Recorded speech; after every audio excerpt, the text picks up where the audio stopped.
বাংলাদেশ পেল এক অনন্য আন্তর্জাতিক সম্মান।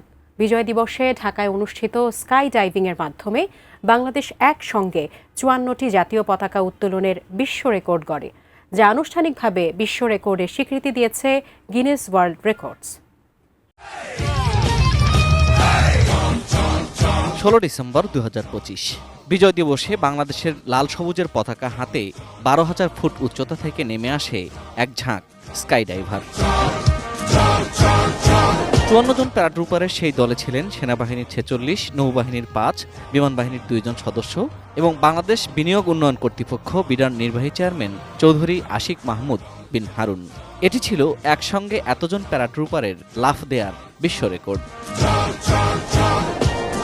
আন্তঃবাহিনী জনসংযোগ পরিদপ্তর আইএসপিআর জানায়, জাতীয় পতাকা হাতে সর্বাধিক প্যারাশুটিং করার ঘটনাকে বিশ্ব রেকর্ড হিসেবে আনুষ্ঠানিক স্বীকৃতি দিয়েছে Guinness book of world records কর্তৃপক্ষ, যার মাধ্যমে বাংলাদেশ গিনেস ওয়ার্ল্ড রেকর্ডসের অফিসিয়াল টাইটেল হোল্ডার হিসেবে স্বীকৃতি পেল। স্বাস্থ্যকর অল টাইম ফ্যামিলি কেক, সব সময় all time healthy life.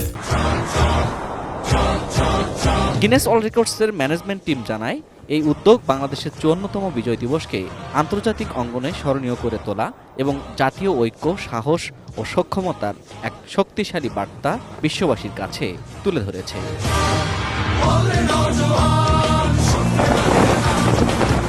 Tejgaon পুরাতন বিমানবন্দরে এই প্যারাশুটিং অনুষ্ঠানে প্রধান অতিথি ছিলেন প্রধান উপদেষ্টা অধ্যাপক মোহাম্মদ ইউনুস। সার্বিক তত্ত্বাবধান এবং ড্রপ জোন কমান্ডার হিসেবে দায়িত্ব পালন করেন brigadier general SM. Imrul Hasan.